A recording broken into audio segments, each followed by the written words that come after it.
Welcome to Opt In with April Jasper. Relevant conversations about topics important to eye care providers today.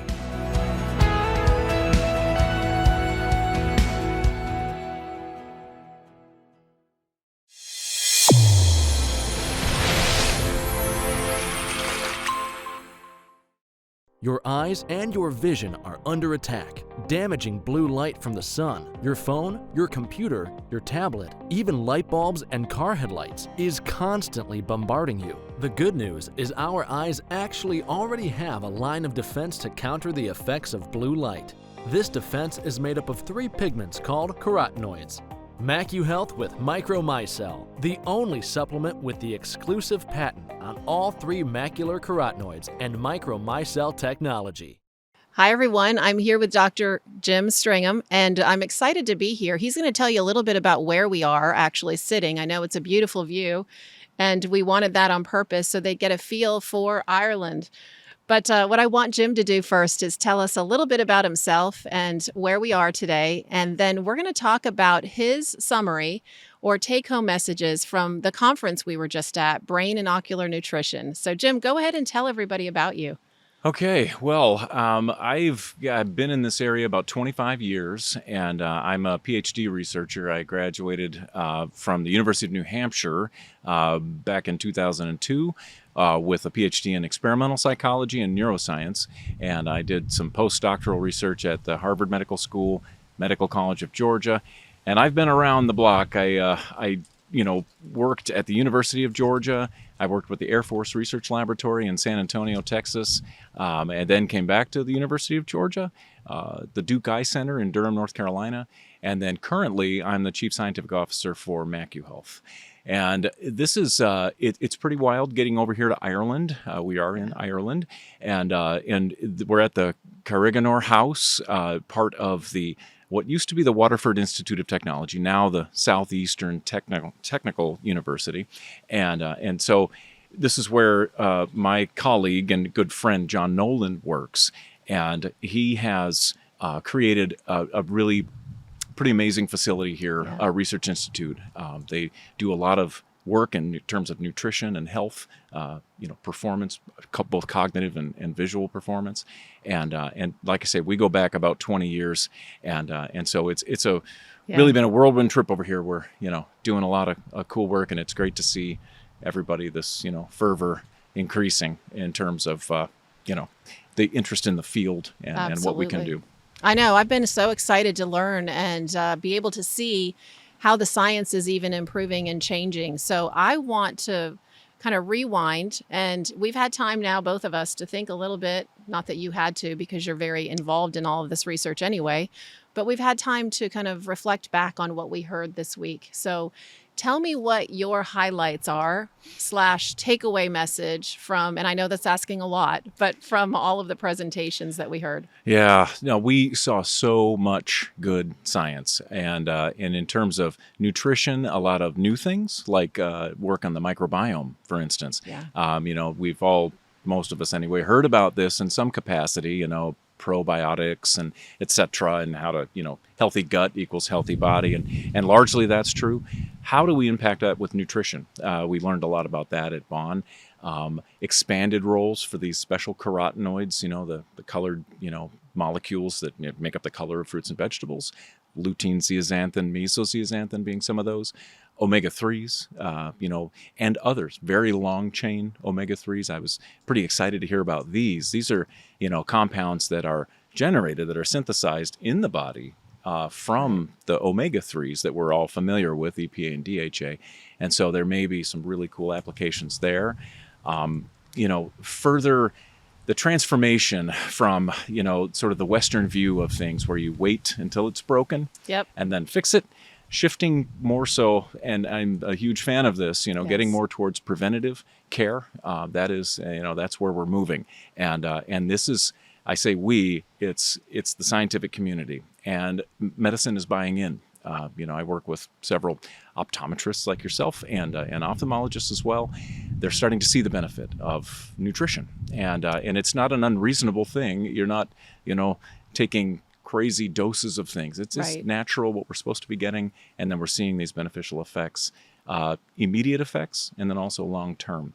So, a lot of the conference had to do with aging, cognitive aging, retinal aging, macular degeneration. We can get out in front of these things. We can break that chain of oxidation, inflammation, and cause positive upstream effects, behavioral effects, even in disease subjects, in the midst of disease, macular degeneration, we're improving things while in the midst of disease.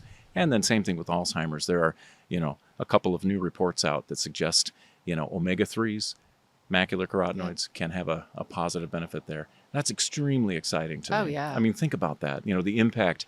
Alzheimer's disease is the sixth leading cause of death in America right now in the United States. And that's like, wow, and all of us have some connection to Alzheimer's disease, family member. It's an extreme burden. And so if we can limit that burden, maintain function, I mean, it's a huge win, for society if we can do that.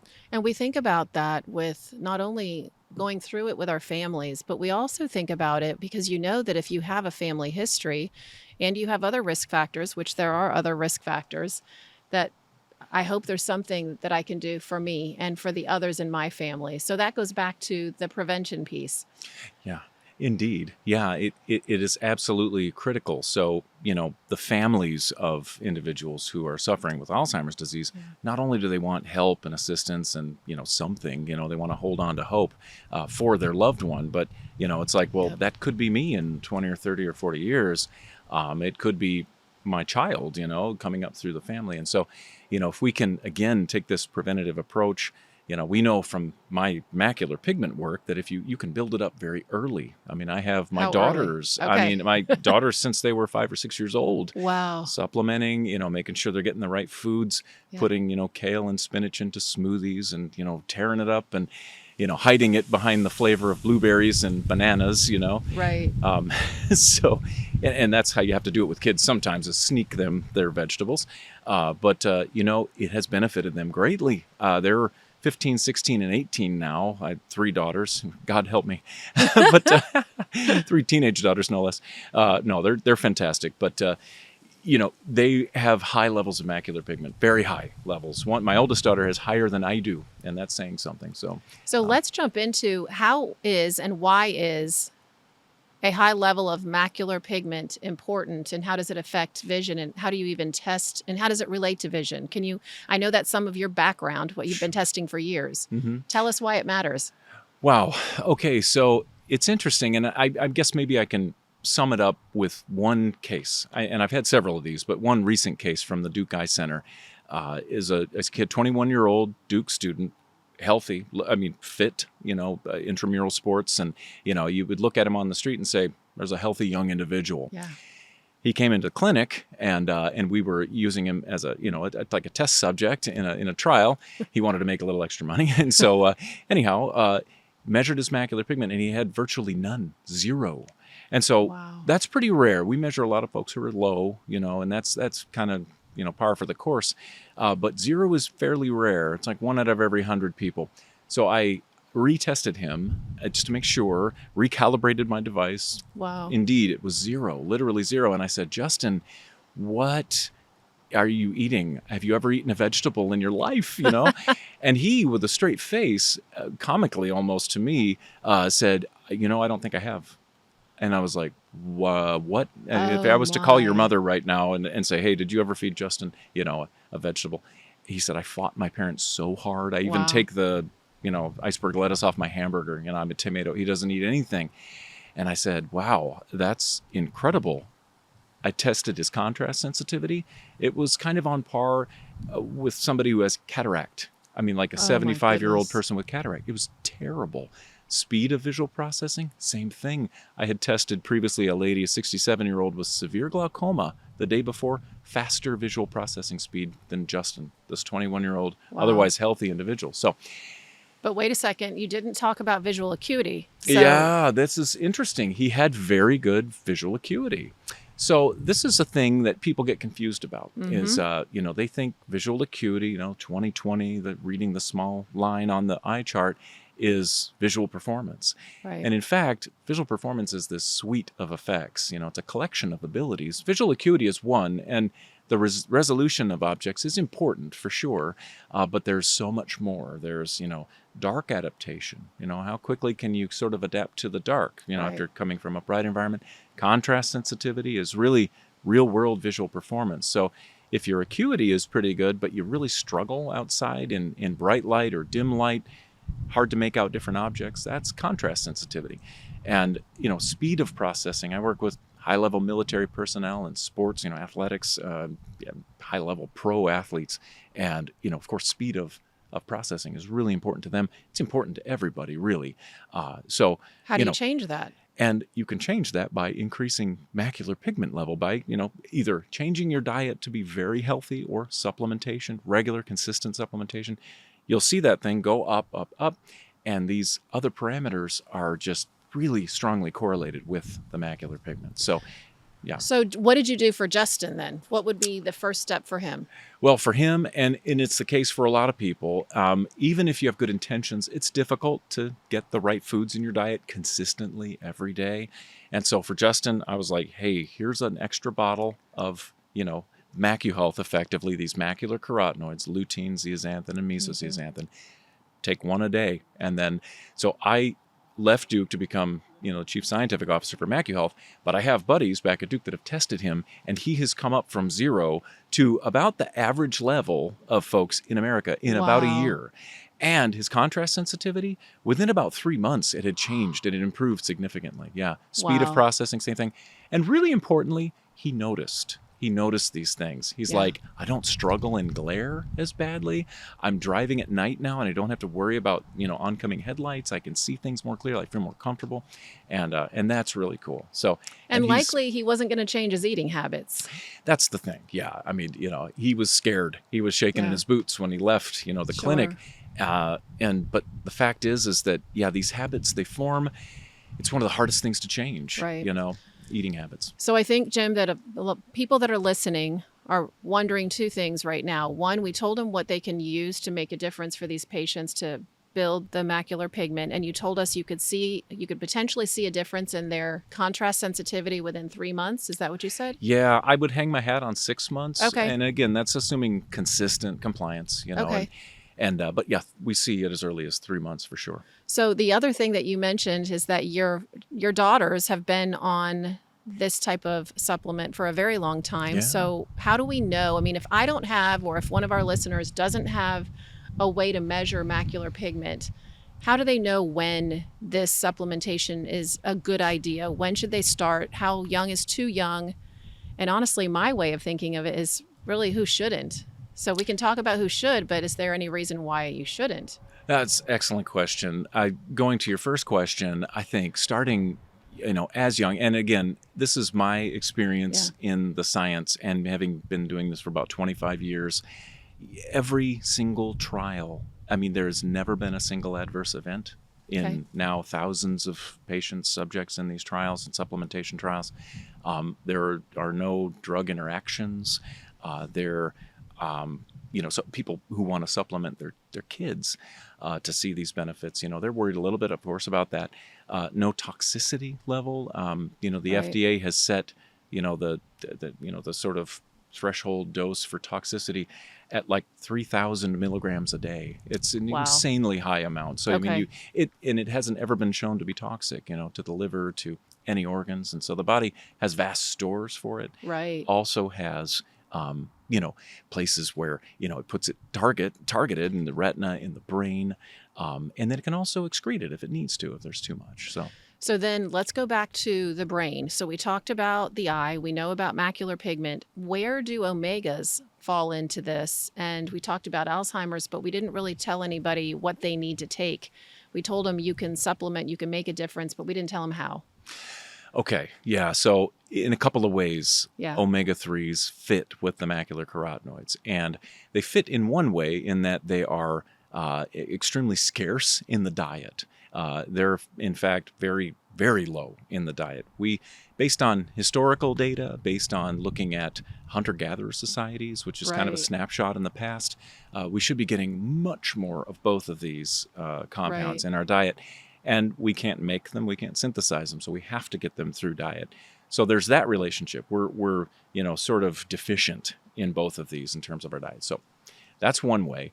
Another way is that they tend to collect in the same areas in the body. They accumulate, especially DHA, this one omega-3 fatty acid, and lutein pretty specifically together in the retina and the brain.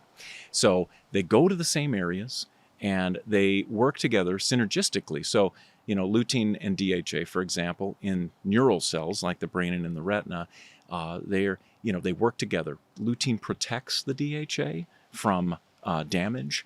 DHA promotes really high performance, high fast processing speed. I mean, you want your brain to be fast. You want to be able to access memories quickly. It's the same thing with the retina being fast, fast visual processing speed. Lutein facilitates that by protecting the fat, allowing it to do all it can, quenching free radicals, stopping inflammation in the brain.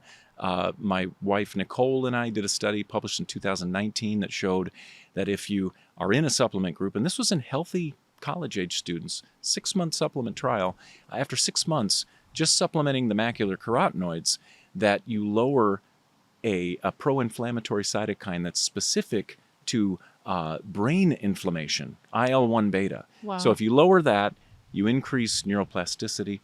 Fascinating stuff. And so you can do that. And basically what we learn from studying people like the Japanese or those who subscribe to the Mediterranean diet, right, the Hadza tribe, the hunter-gatherer society, we should be getting, at least a gram of these, fish oil compounds, the omega-3s, at least a day. I mean, this is a normal person.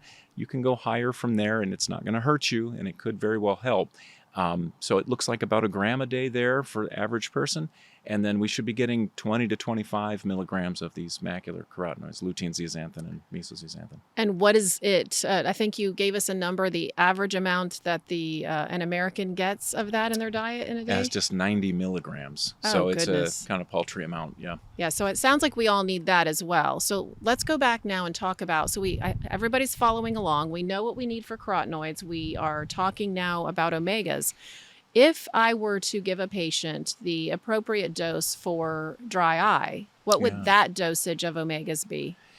That looks like ideally and again, on average, for average patient, everybody's a little different, but it looks like about 2 to 3 grams. And, populations that have really healthy diets, lots of fish, the Hadza tribe I've mentioned, they can go very high. On average, they're eating 5-6 grams a day. Again, no, adverse effects, nothing going on other than, extreme health. And so, if it just stands to reason that if you're putting these healthy nutrients in your body, you're unclogging things in the eye, you're promoting, adequate lubrication of the ocular surface, you're, helping with a lot of things, not to mention heart, brain, eye. I mean, it's, you're getting all of those benefits. And we heard a little bit about that research, but I think what it all comes back to for me is that in my practice, I know that I have patients with diabetes, hypertension. I forgot to ask you, at what age does the brain start to, unfortunately, I guess we have to call it age or decline? Mm-hmm. Yeah, well, this is, the general consensus among scientists is around the age of 30. Yeah. Things start to sort of slide down a hill. Right. But, that view it's interesting. I think given that knowledge, we can get the whole story with aging is that it's cumulative damage. And so if we can get out in front of it, slow that turnover, you just have to look at folks who, the environment, in terms of like skin wrinkling. If you're out in the sun all the time, you wrinkle quite readily. And when you're 50, you might look like you're 70 and vice versa. There are folks who are 70 or 80 that look like they're 50 or 60. And that's just a lack of cumulative damage. And a lot can be done with diet. It's huge. You work from the inside out. Oh, I almost forgot. There's another new information just hot off the press that I think people want to know about, which is the vitreous. So tell us what we learned about the vitreous. Yeah, this is pretty cool. So there are nutrients in the vitreous humor, which is the liquid part of the eye, this big gel. 80% of the eyeball, in fact, is made up by this vitreous humor. And most of us have these floaters that float around. You look up, like I can see a couple I right think now I in do the too. sky floating around. And sometimes we're born with them. Generally, we develop them with age, and it really accelerates after the age of 50. But, even younger folks have floaters. What can we do about that? Right. And for a long time, eye doctors of all walks of life, optometrists, ophthalmologists, Yeah. can't do anything about No, it. we And tell it was people long that. it was long thought that it was a closed system. It's just you're born with it, and good luck. If you got floaters, or you got floaters.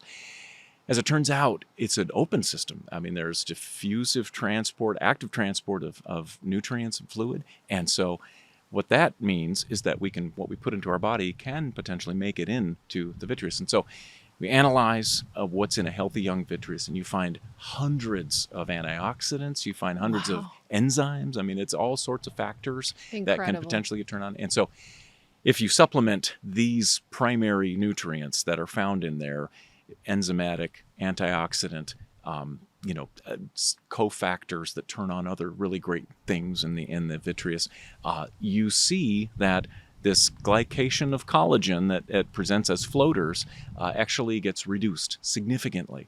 And so we did a trial for 6 months and found this. Roughly 70% of patients responded. Their floaters actually shrunk in size. Some went away. And so it's interesting. We can influence the vitreous humor just like we're influencing the retina or the brain or the heart. Yeah. It's Two of the incredible. facts I thought were incredible that stood out to me. How long does it take if you take vitamin C? How long does it take for it to get into the vitreous humor? Yeah, there are several animal models here that suggest about 4 minutes is all it takes from ingestion to showing up in the vitreous humor. Oh It's my incredible. gosh. So, yeah, that's like, hey, we can do that. We can make a change quickly and influence the chemistry, and which would influence the health status of this. Yeah. It's really tissue. And I don't think we look at the vitreous humor as tissue. It's mostly water, but really it's in some ways living tissue. Right. And, it's just something we can address with nutrition. And you are so right in the fact that so many of us as eye doctors have just kind of told patients there's nothing we can do. And the good news is it's not a retinal detachment and you're going to be fine. But we discount the fact that it really is something that bothers them immensely. Yeah. And I can tell you, patients are so far loving the option of having a treatment now. And I love having a way to talk about it. And again, if we bring it all back to prevention, if we kind of summarize, I think I agree with you that I was taken away or taken aback with the fact that a lot of the conversations at Vaughn were about not just treatment, but prevention. So I'm going to let Dr. Stringham close us out with what would you say is what you would suggest to people to start thinking about when they talk to their patients as far as carotenoids, omegas, and all of it. You can just pull it together for us. Tell us what we need to be thinking and doing. Yeah. So, you think about the medical model, diagnosis, indication, treatment. That suggests that we need to wait until something's broken or wrong and then try to fix it. Right. And so I think that keeping an open mind about that, and looking to the science. I mean, we have been doing this for a long time. It's gaining a lot of momentum, which is really exciting to me. Yeah. In the beginning, 2005, I was shouting like, look at this. This is amazing. We're making these massive changes in 6 months in many individuals. And people were like, with nutrition? Right. That's not medicine, but we're Right. having medicinal effects. And so here we are, 15, 20 years later. And it's generally been accepted that we can do something about this. And so just having that mindset of prevention, of even when you're in the midst of disease, you can do something really meaningful with nutrition, and more importantly, maybe not do any harm. I mean, Right. there's no risk here, really. It's all good, and the earlier you start, generally, and in my experience, the better. I'm so excited for my daughters, for instance. I mean, they're set up. I mean, they're gonna stave off so much cumulative damage over their lifespan. What's in the eye is related to what's in your brain. So they've got high brain carotenoids. They've got omegas going. And so... And blue light, will it make a difference for them there too? Absolutely. Yeah, this yellow pigmentation absorbs blue light. We did a study on that as well and found that, you saw relief from eye strain, eye fatigue, even tension headaches got reduced significantly. 1 fewer headache per week in our sample. So really cool in those with really high blue, screen Yes. time, blue light exposure. I love it. Dr. Stringham, I just want you to know I appreciate all that you do, all that you've been working on. And I think it's rewarding to you, it must be, but just encouraging to me that people do what you do the research and stick to the science so that you can bring it to us to be able to use it in clinical practice. So a big thank you. Awesome. Well, you are so welcome, April. Thank you. Thank you for having me. Before neural lenses, I always had eye strain, eye dryness. Eye fatigue. moderate to severe headaches. I had to take prescription medication. It was to the point where my kids, they'd want me to sit down and color or read them books, and I couldn't. I couldn't do nothing. When I got my neural lenses, my headache went away. I wasn't taking Tylenol anymore. Can't explain it, but it worked. I would pay double for my neural lenses because I can't go a day without them.